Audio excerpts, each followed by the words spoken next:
Hey guys, it's me, Jack24 here. Today I'm going to be reacting to the Muldoon Logs, Episode 9, The New Arrival.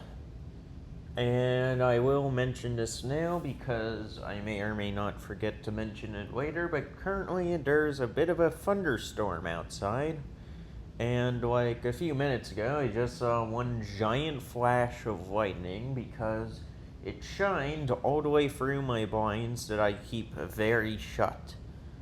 And I was wondering what was that? Maybe a car turned its headlights on. I went outside, saw that no cars were on, but it was raining like hell. Anyways, with that out of the way, I want to do some stuff here first. First of all, I want to copyright belongs to Aliwata, who I will highly consider for everyone to please check out his channel, and please go watch the original video, and please leave a like and comment on his video, and if you want more amazing videos such as the Muldoon Logs, please subscribe and join and possibly join his channel, because the more support we show him, the more content we all get, because I regularly want to watch the Muldoon Logs with my dad, since it's a kind of a thing for us to do. And also, I'll briefly summarize, all the copyright also for Jurassic Park belongs to Universal City Studios LLC and to Emblem Entertainment Inc. And with that out of the way, I'll do a briefing. So pretty much, I wanted to go into college for paleontology, but I unfortunately burnt out of paleontology as I figured out it was more of a lifelong passion and hobby rather than a career ideal. So, hold on a sec.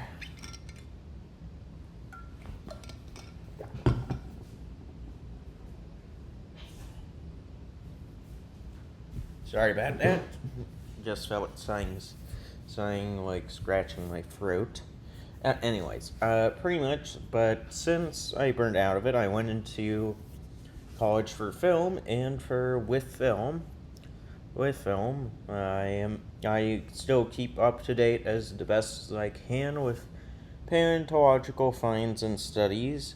Granted, I mainly have to resort for them to be YouTube videos, because if not, I kind of get lost in the sauce a bit.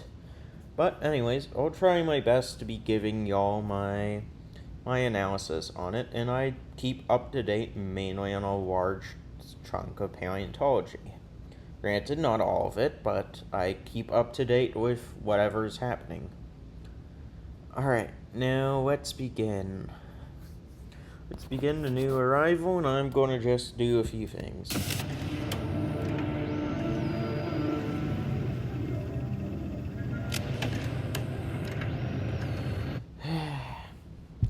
For those that are just watching and binging my reaction series to it, or those that have just stumbled onto this video, I'm about to explain for about the 50th time the difference between Velociraptor and Velociraptor antirophus. First of all, Velociraptor mongoliensis and its other subspecies, I forget what its name is off the top of my head, but mongoliensis is the type species and is the most known out of the Velociraptor species. However, Velociraptor antirophus is not a real animal, and this might surprise you, but the actual animal is Deinonychus antirophus, which, is a bit different. However, they were in the same family group of dromaeosaurs. However, they were on different family niche branches, like where Deinonychus was on dromaeosaurids, while velociraptors were on velociraptorines in that family branch. But effectively what happened was that paleo artist in the mid to late 80s messed up the name of Deinonychus antirophus and wrote his Velociraptor antirophus. Michael Crichton saw that, and while he was writing Jurassic Park, he decided to make Deinonychus the main villain, main dinosaur villain of the book series. However, he just didn't find the name Deinonychus to find much fear, so he placed the name Velociraptor in. Which, to be honest, I don't blame him. It's a bit easier to say Velociraptor than Deinonychus, but that just depends on how much you want to challenge more people's vocabulary with understanding how to pronounce Deinonychus. But so the films were originally going to try to fix this mistake, but in the future, but somehow it got swapped back to Velociraptor, and therefore all the raptors you see in Jurassic Park, and thus, all of the Velociraptors in Jurassic World series are indeed a form of Deinonychus. Yes, I know Deinonychus is a separate species in the Jurassic Park games and stuff, but Velociraptor anterophus is just Deinonychus anterophus, because Velociraptor is not the name for Deinonychus. Just making that clear. Even though Ingen's Deinonychus are slightly larger than what would have been the average Deinonychus height of 4 feet. I mean, I would still say a big Deinonychus could possibly reach at max 4'5" in height.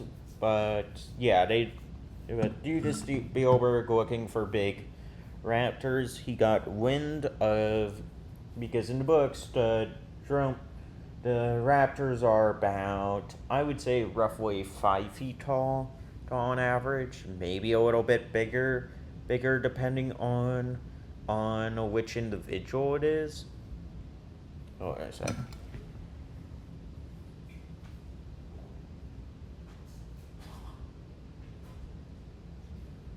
Once again, felt something in my fruit. Not sure what it was, but yeah. Anyways, so with, where was I? Oh yeah, with the Velociraptors being about 5 feet tall in the novels, in the films they're a little bit bigger, as Spielberg heard rumors about a big dromaeosaur being unearthed from paleontologists, which almost got him named for the scientific portion of the name. For example, how, as I mentioned, there's Deinonychus anterophus. Spielberg would have been that second. Spielberg guy would have been the second part of that name of that animal, and it wasn't until after Jurassic Park release did this animal finally get publicly named and mentioned, which is the now famous Utah raptor, which is bigger than what Spielberg's Deinonychus were, and plus it was bigger than what Crichton wrote about. It was the biggest dromaeosaur that they ever seen at that time, and plus Keelbaiter wouldn't be found until way later, and Dakota raptor is still being debated, possibly a chimera, but who knows. And for those wondering, a chimera just means a mixture of different dinosaur bones that have been found together and have been mistakenly all placed together into the same animal. A thing happened unfortunately, with Saurophaganax maximus, which is my favorite dinosaur name because it just means the Lord of the Lizard Eaters. But now it's sadly now a sauropod. Well, the remaining Allosaur materials now became Allosaurus anax. Could have been better if they just chose Allosaurus maximus, because at least then that was the accepted Allosaurus name for Saurophaganax, but we can't all be winners. And yeah. Without further ado, let's begin, because I'm going to be figuring this out with y'all.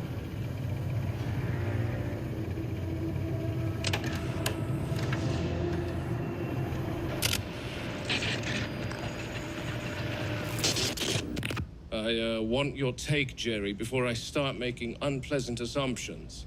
All right. First thing, shape and thickness matter more than size alone. In Costa Rica, you've got large, ground-nesting birds that could surprise you. Great curassow, the crested guan, even jabiru storks near waterways. The shell's pale, slightly porous, not heavily calcified. Doesn't scream stork to me. I've spent enough time around birds to know when an egg doesn't fit its landscape. In Kenya, we used to track nests by shell fragments alone. Ostrich, vulture. You learn the difference fast. Thickness, curvature, how the shell breaks. Stork eggs fracture chunky, uneven, like broken crockery. This is cleaner, lighter. Then let's widen the net to reptiles. Iguana and basilisk eggs are leathery, usually collapse rather than fracture, so probably not that. Crocodilians lay much thicker shells. But crocodile eggs are also significantly smaller than what appear to be raptor eggs, because I'll just tell you this. Most prehistoric animals would have had a bit bigger eggs than a lot of the modern day reptiles. I mean, don't get me wrong. I mean, there are some eggs that are definitely big, like ostriches, emus, and kiwis. I just feel bad for the kiwi because, oh boy, they got stuck with one of the largest eggs. It's about like 20% of their body. But anyways, yeah. I hate to say this, but at this point, it's safe to say that we know that they are breeding on this island, because I did see, although I'm not sure if it will be seen here, but I could have sworn I saw like a little bit of markings of like a little bit of like a two foot, like a theropod trackway that matches the description of a raptor. Also, I will say that even though Jerry's going to be bringing up how yes, that if infertile eggs during mating season aren't, weighed, I mean, some animals will just weigh said eggs, even though they're not fertilized, like chickens and stuff. So, and it could be possible some of the dinosaurs are doing that, but at the same time, I mean, it wouldn't surprise me if, some of the dinosaurs are breeding. Because in the novel, for those that don't know, Aliada's universe is based off of both the novel and the films, with the novel as kind of system of how the park works, but the films kind of different variants of dinosaurs, plus kind of voices, and a bit of some plot points, like having 3 velociraptors in a pen with a big one instead of 8 like the novel. Which, don't get me wrong, Aliada's ideas are pretty impressive for a creator that honestly keeps making banger Jurassic Park stuff, even better than the movies, I will say. It's just unfortunate I gotta wait like 2 weeks between each episode because I want to see more and more. Because his storytelling is that good. Many species will lay eggs under stress, hormonal imbalance, or the absence of mating. You're saying one of our animals could have laid it without being pregnant?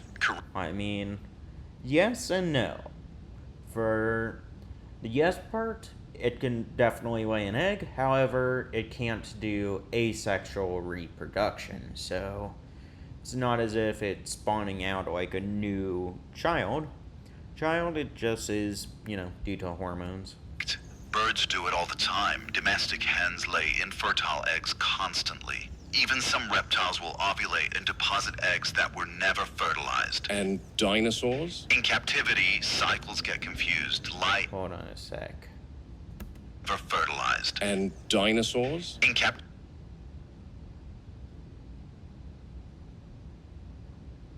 Guys, I think there's a raptor that just walked by. Cycles get confused. Yeah, that definitely was a raptor, because I don't know if there was any other humans nearby, and of course we know some of the wild raptors have been stalking Muldoon without attacking him, so yeah, I say that this is definitely one of the wild raptors that just checked in on him briefly and ran away. Diet, enclosure, stress, it all interferes with the reproductive process. There's no reason that our dinosaurs wouldn't share this behavior with modern-day birds. If a female is cycling and there's no successful mating, an infertile egg is absolutely possible. It would explain why there's no embryonic material. Well, the shell is dry. That still leaves the question of how it got into the drain. Drain systems are collection. No, see these little prints here? Or they could be shadows of the leaves, I don't know, but yeah, something tells me that this is definitely, a baby raptor. Water carries debris, Muldoon. You get what's causing me to be concerned, don't you, Jerry? Also, you can see a thing like right here about like a baby footprint. Muldoon, even if this is the work of one of our animals, it doesn't prove reproduction. Remember, Muldoon, they're all female. I've seen the Maiasaura produce membranous sacs from their cloaca, which implies egg-laying behavior in the absence of males. Should their diets be higher in calcium, these membranous sacs would be converted to infertile calcified eggshells. Yet there are no babies inside them. All right. Then I'll log it as incidental. I think that's the most informed call to make here, Muldoon. Understood. Ending the concern here. Just give her some time. The container's been sitting here for 20 minutes now. Doors unlocked and wide open. Hydraulics disengaged, everything as it should be. Sometimes they step out immediately, sometimes they don't. Animals that come from Site B tend to take their time, since the ground smells unfamiliar to them. This one's no different. Drizzle's settled in. Of course, it has to rain on the day of the transfer. Good weather for keeping things calm. Bad weather for moving anything that weighs several tons. This animal came over from Sauna, a subadult, old enough to be wary, young enough to still adapt if we don't rush it. The paddock's been cleared to give her space. The other three are held back for now. Acclimatization with herd animals isn't about introductions. It's about absence.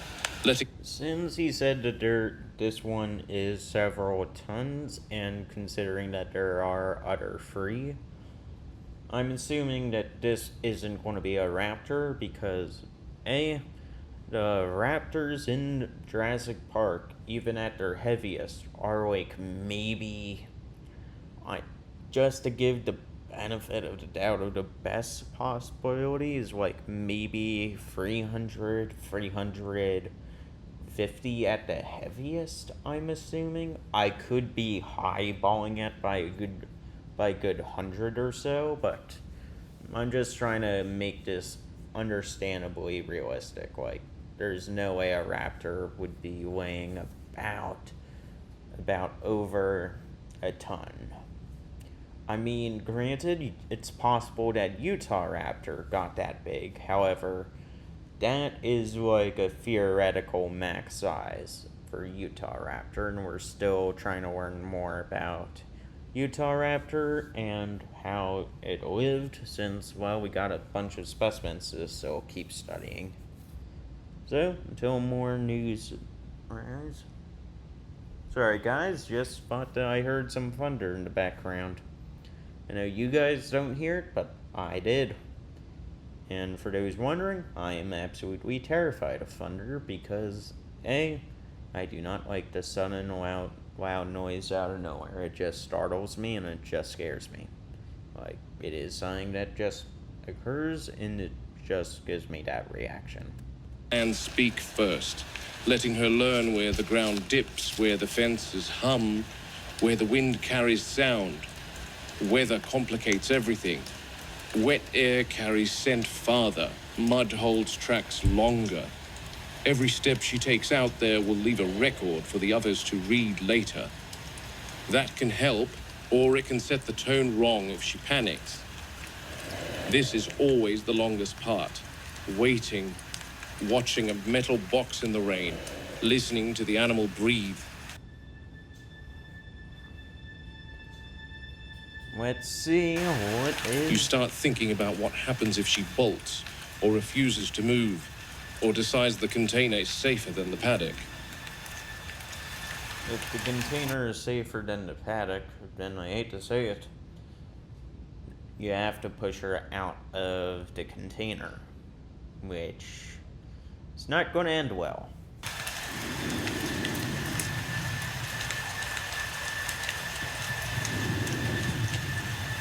Subadults are the hardest. Too big to manhandle, too young to have settled instincts. That is true. Wait a sec. Is this No, that's not Triceratops. Oh, right. I know what this animal is now. It's not a tri...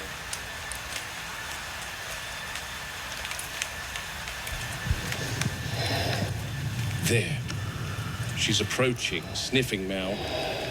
She's testing the threshold, smelling the rain, feeling the vibration of the fence. She doesn't know the others aren't here yet. All she knows is that the world outside the box is larger than the one she's been in.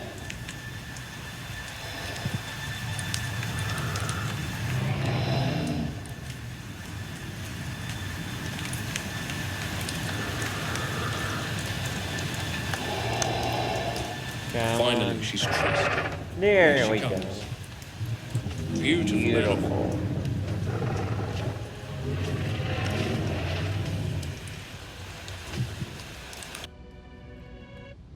First of all, Muldoon, I would recommend staying a pretty good distance away from that fence right now, because those Vagomizers aren't there for display. I mean, they are weapons of war. Don't ask what happened to one unlucky Allosaurus. That Allosaurus found out the hard way about why you shouldn't mess with a Stegosaurus. He got a Vagomizer in his pubic bone. Yeah, effectively, it was one of history's first recorded instances in the fossil record of, of a crotchet. And oof, it didn't help that Allosaurus then later died of infection caused by said injury. Not a way to go.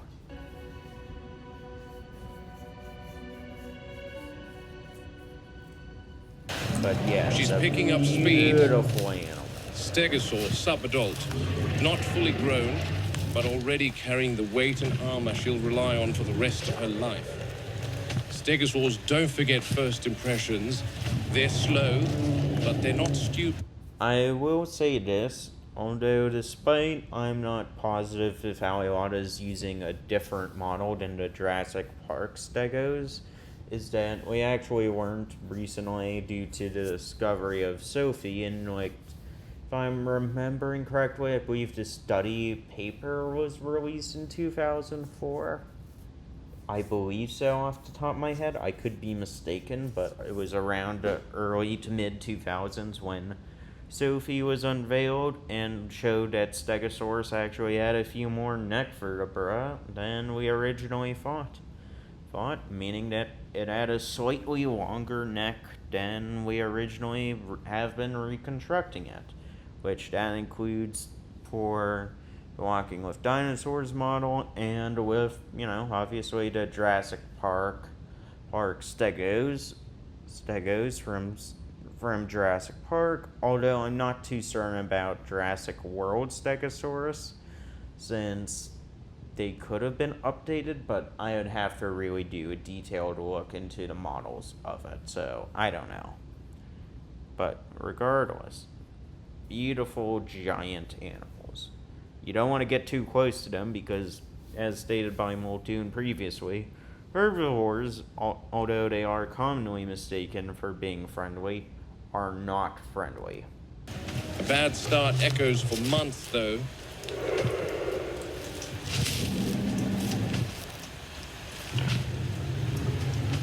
Look at that thagomizer. No rush, no panic. Just quietly walk away from where the death spikes are. Careful, deliberate movement through the corridor. If she keeps this pace and attitude, acclimatization will hopefully go smoothly. There's a quiet dignity to her that never gets old. No roar, no display, no need to announce herself. She carries all that weight and armor like it's simply part of the weather. Like she's always belonged wherever she happens to be standing.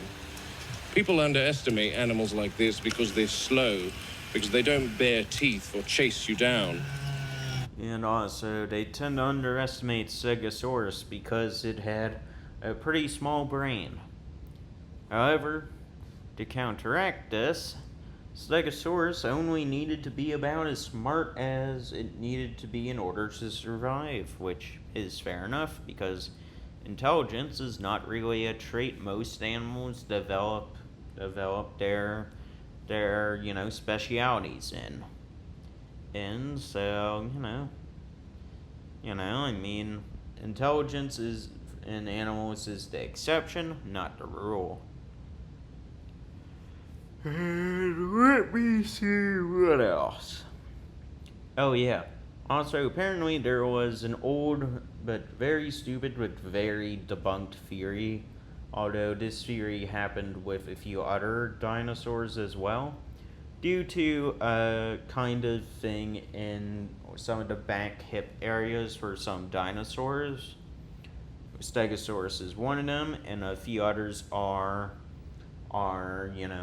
sauropods as well. They had an organ that helped them with being able to help spread out blood more evenly across their lower bodies compared to the amount of blood that they would have to be pumping throughout the body, and plus it was also an area that could have been used for muscle attachment, although I'm still trying to figure that one out purely for both Stegosaurus and for some sauropods, but I believe it is either an organ or a muscle attachment point, and not a place where hypothetically there is a second brain, as that's completely stupid.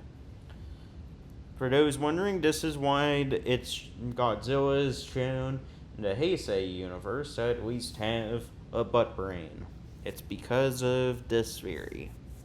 I only wanted to bring it up because one of the animals Godzilla is based off of is Stegosaurus and Tyrannosaurus Rex. Granted, both are the 1950s rendition of the animal, so it's going to be heavily inaccurate to modern day standards.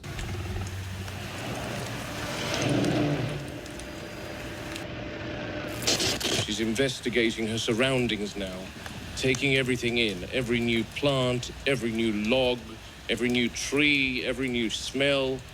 She's mapping her vicinity. Animals do that instinctively long before they ever relax. They build a mental boundary first, learn where safety might be found, where escape routes exist, where the ground feels firm underfoot, and where it doesn't. Comfort comes later. Familiarity always comes first.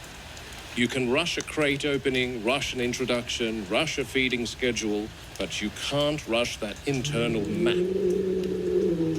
That is true. If an animal doesn't understand its space, it never truly settles in. That's when you get stress behaviors, bad decisions, injuries that look like accidents but aren't. Out here, the rain, the smell of wet grass, the muted light, all of it helps, softens the edges, makes the world feel less exposed while she takes her bearings. I saw the same thing years ago in Africa after we relocated a leopard that had started ranging too close to livestock. First night out of his crate, he didn't go far, just paced about, touched trees, rubbed his face against bark, listened more than he moved. People expected him to vanish into the bush immediately, but he stayed within a few hundred meters until he understood the land. Once he did, he was gone by morning and we never had another report. That wasn't fear, that was intelligence. So we need to give her time. Let her decide when this place becomes hers. No other stegosaurs in the paddock yet. They're in their holding pen, so no pressure, no competition, just space, rain, and quiet. When she finally stops scanning and starts grazing without lifting her head every few minutes, that's when I'll know she's settled and we can begin the first steps of incorporating her into the herd. Until then, the best thing we can do is wait. She was transferred here from Sauna to replace the steg that died earlier this month. Hammond is adamant that he wants a minimum of 4 stegosaurs in the park.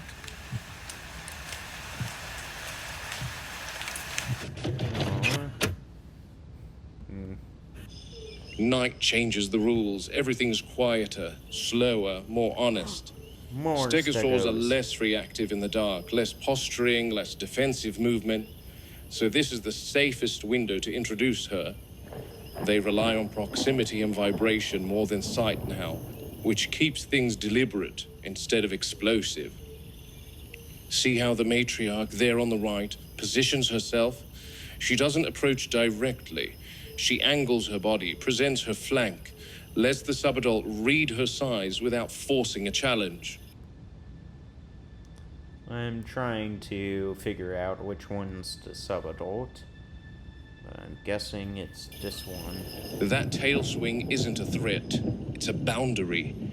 She's saying, this is my space, but you're allowed near it. The others follow her lead automatically. Herd animals don't vote. They watch the one who decides. The subadult doing the right thing, head low, plates angled back slightly, matching pace instead of advancing. No vocalization, no sudden turns. That's submission without weakness.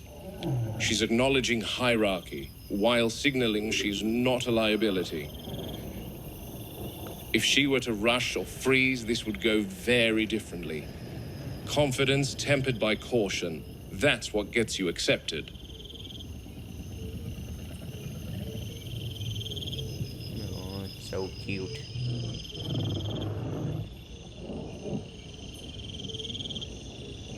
Now the matriarch closes the distance, one slow step, then another. A brief touch along the flank. That's the moment. Physical contact without retaliation. From here on, the herd recognizes her scent as part of the group. Tomorrow, she'll graze at the edges. Tonight, she stands near the center. Integration isn't instant, but acceptance is. And once a stegosaur is accepted into a herd, it's for life, unless something goes very wrong.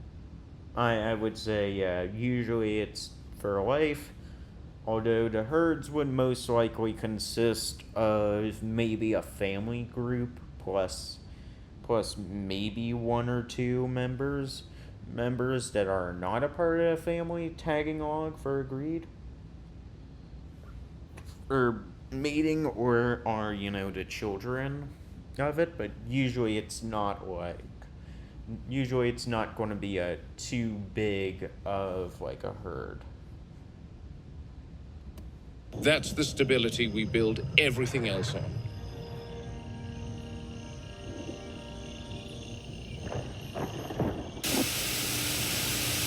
She has no hesitation tonight. That tells me the separation's doing its job. Juveniles here, adult stays in the holding paddock. They just don't get along, and she's growing fast, so they're becoming too close in size now, too much competition. You keep them together and one ends up testing the other. And with animals like this, a test turns lethal fast. Yep. Wait a sec. It's consistent with what we see in predators. Once the juvenile starts closing the size gap, Why is the juvenile looking away from Muldoon? For those wondering, yes, you can notice that the juveniles was acting a bit weird earlier, but now its attention is focused away. tolerance disappears. It's not aggression so much as inevitability. 2 apex predators don't share space unless... Because, yeah, no, look at her head movement. She is obviously watching something. And for theorized people in the comments of a few videos I've seen, definitely think that, yeah, she's seeing a raptor and is probably doing a display thing. And is clearly subordinate, and she's definitely past that phase. She's growing quickly. The lysine supplement's gone in an instant. Still feels harsh, starving an animal just enough to make it take a tablet. I don't like conditioning predators to associate hunger with us intervening. That is not really a good thing at all. Either, but the alternative is worse. Trust the scientists to come up with some twisted method of growth control, like inhibiting the animals from synthesizing an amino acid. Just to be clear, Robert, the dinosaurs are incapable of producing lysine. Any carnivore on a protein-rich diet should synthesize enough on his own.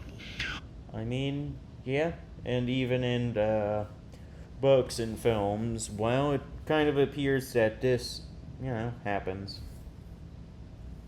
Happens because, oh boy, the dinos are able to survive without InGen's lysine. Who could have seen that coming? When lysine's a pretty rich amino acid that almost nearly every plant has and gives off to herbivores. And guess what eats at herbivores that have lysine in them? You guessed it, the carnivores. What InGen did was alter the metabolic pathway. The enzymes still work, but only with our lysine. So it's not a deficiency, it's a dependency. Exactly. The animals can make lysine from their feed, but not the kind they need in sufficient quantity. Their enzymes are optimized, patented really, for the synthetic variant administered in those tablets.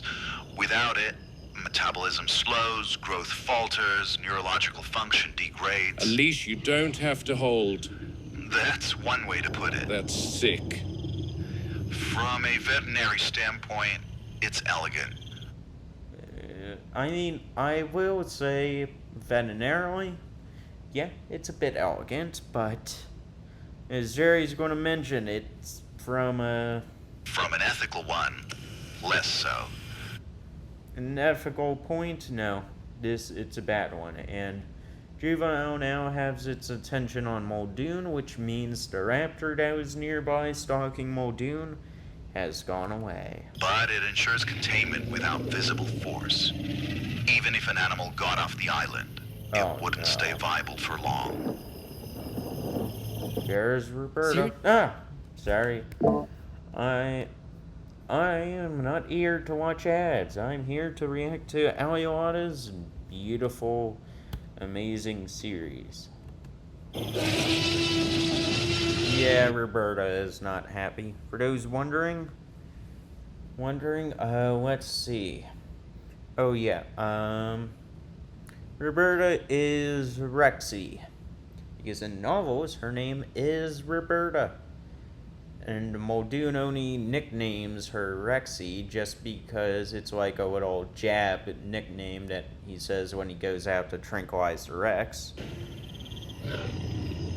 Watching her eat, you'd never know any of that. Looks healthy, alert, dangerous. Hard to reconcile that with the idea that she's only functioning because we allow it. Most systems work that way, Robert. The illusion of independence supported by something hidden underneath. Remember, you work at a glorified zoo after all. Still doesn't sit right, especially knowing the adults out there smelling her through the fence. Two animals, same species, same instincts, one thriving, one frustrated, and both reliant on a chemical we designed. That's not nature, Jerry. That's management. Yep. It's unfortunately always is management. Especially when you're doing genetically engineered creatures that are not 100% genetically complete.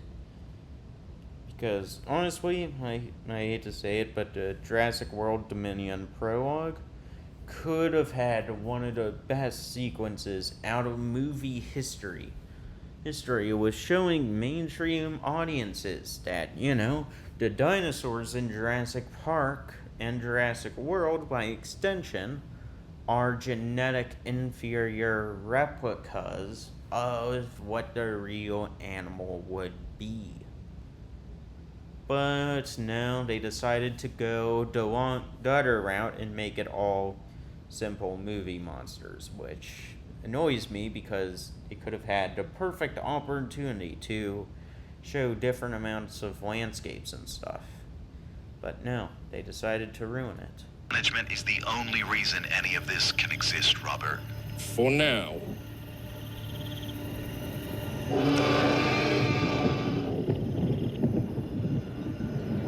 Muldoon, are you there? Yes, Ray.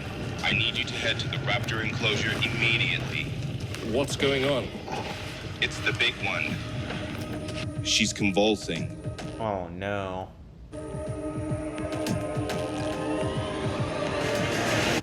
I think this is partial a trap and partially not a trap.